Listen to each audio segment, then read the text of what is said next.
আজি ঘোষিত উচ্চতৰ মাধ্যমিক চূড়ান্ত পৰীক্ষাৰ ফলাফলত উজ্বলি উঠিছে বাইহাটা চাৰিআলিৰ ৰামানুজন একাডেমী। এই ফলাফল ঘোষণা হোৱাৰ পাছতে সমগ্ৰ ৰাজ্যৰ লগতে কামৰূপ জিলাৰ বাইহাটা চাৰিআলিৰ মাজমজিয়াৰ ৰামানুজন একাডেমীৰ ছাত্ৰ ছাত্ৰীসকলৰ মাজতো উখল মাখল পৰিৱেশে বিৰাজ কৰা দেখা যায়।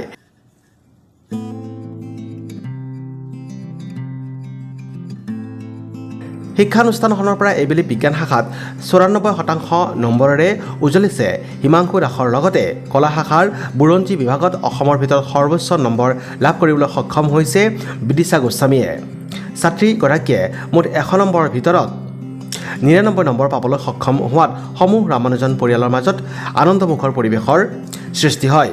উল্লেখযোগ্য যে এইবাৰ ৰামানুজন একাডেমীৰ পৰা কলা শাখাত ৭৭গৰাকী পৰীক্ষাৰ্থীয়ে আৰু বিজ্ঞান শাখাত ৩২২গৰাকী পৰীক্ষাৰ্থী অৱতীৰ্ণ হৈছিল। এইবাৰ ভাল হৈছে, প্ৰতি বছৰে আমাৰ ভাল হয়।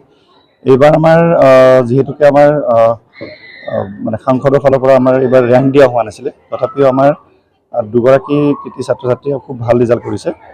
আমাৰ আৰ্টছত এগৰাকী ছাত্ৰ ছাত্ৰীয়ে 482 পাইছে। যোৱাবাৰৰ যদি আমি ৰেংকৰ তালিকাখন চাওঁ, 482 যোৱাবাৰ পঞ্চম স্থান আছিলে, তো আমি এইবাৰ পঞ্চম স্থান পোৱা নিচিনাই অনুভৱ কৰিছোঁ। আৰু আমাৰ ছায়েন্সত ছাত্ৰ মোৰ ওচৰতে আছে, তেওঁ 470 পাইছে। আৰু যোৱাবাৰৰ যিখন লিষ্ট ৰেংকৰ লিষ্ট, যোৱাবাৰ 470ত 9 নম্বৰ ৰেংক আছিলে অসমত।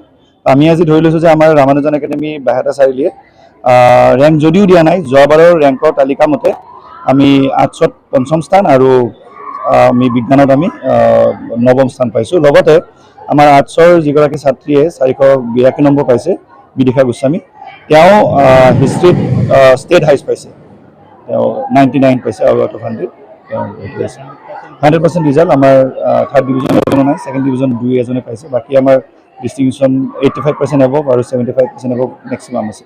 চ' ৰিজাল্ট আমাৰ যোৱা বছৰতকৈও ভাল। চ' আশানুৰূপ আমি ৰিজাল্ট পাইছোঁ। ছাৰ বাইদেউ আৰু মোৰো কষ্ট সফল হোৱা বুলি ভাবিছোঁ।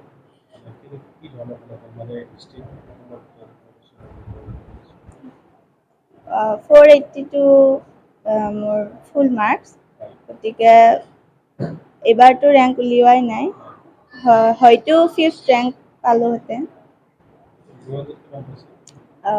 বুৰঞ্জীত ষ্টেট হাইয়েষ্ট 99।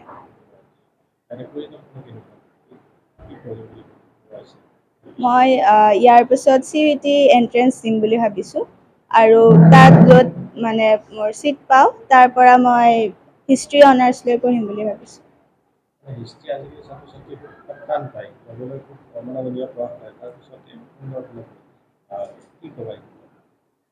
আচলতে অনীহা বুলি কোনো কথা নাই, মানে নিজৰ ভাল লগা ছাবজেক্টটো পঢ়িব লাগে। মানে স্ক'প আছে বা নাই সেইটো মানে নিজৰ দক্ষতাৰ ওপৰত নিৰ্ভৰ কৰে, ছাবজেক্টটোৰ লগত নহয়।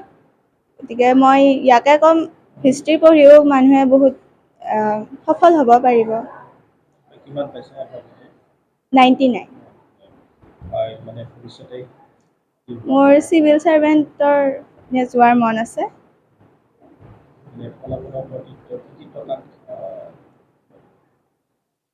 মোৰ একাডেমীত অহাৰ পৰা মোৰ চাৰিওফালে যিমানবিলাক মানুহ মোৰ লগত জড়িত হৈ আছে, একাডেমীৰ ছাৰ বাইদেউসকল আৰু মেনেজমেণ্টৰ সকলো মানুহ, তেওঁলোকক মই ধন্যবাদ দিব বিচাৰিম। মোৰ পৰিয়ালবৰ্গক, তেওঁলোকেও মোক বহুত সহায় আগবঢ়াইছে, আৰু মোৰ জ্যেষ্ঠসকলক মই ধন্যবাদ দিব বিচাৰিম। বহুত ভাল লাগিছে, যিখিনি এক্সপেক্ট কৰিছিলোঁ সেইখিনি পাইছোঁ। মোৰ কষ্ট আছে, কিন্তু মোতকৈ বেছি ছাৰহঁতৰ বহুত কষ্ট, আৰু মোৰ ঘৰৰ ফেমিলি আৰু মোৰ ৱেলউইচাৰবোৰৰ ঈশ্বৰৰ কাৰণে আজি এনেকুৱা ৰিজাল্ট কৰিব পাৰিছোঁ, আৰু সকলোকে থেংকছ জনাইছোঁ। ভৱিষ্যত পৰিকল্পনা মই মেডিকেল ফিল্ডত যাবলৈ ইচ্ছা, এইবাৰ নেট দিছোঁ, হয়তো এইবাৰে চিটটো হৈছে। হয়, এনেকুৱা ঘণ্টা ঠিক নাছিল, কিন্তু এভাৰেজলি ক'ব গ'লে 10 to 12 আৱাৰ আছিল।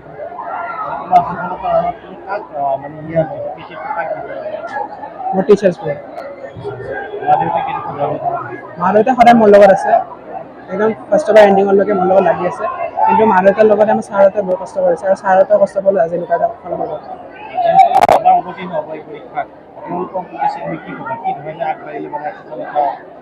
আগবাঢ়ি ৰিজাল্টৰ কথা বেছি ভাবিব নালাগে, বাছ কষ্টটো কৰি গ'লে হ'ল। নিজৰ হাৰ্ডৱৰ্কটো যদি 100% থাকে, তেতিয়া নিশ্চয় ৰিজাল্ট ভাল হ'ব।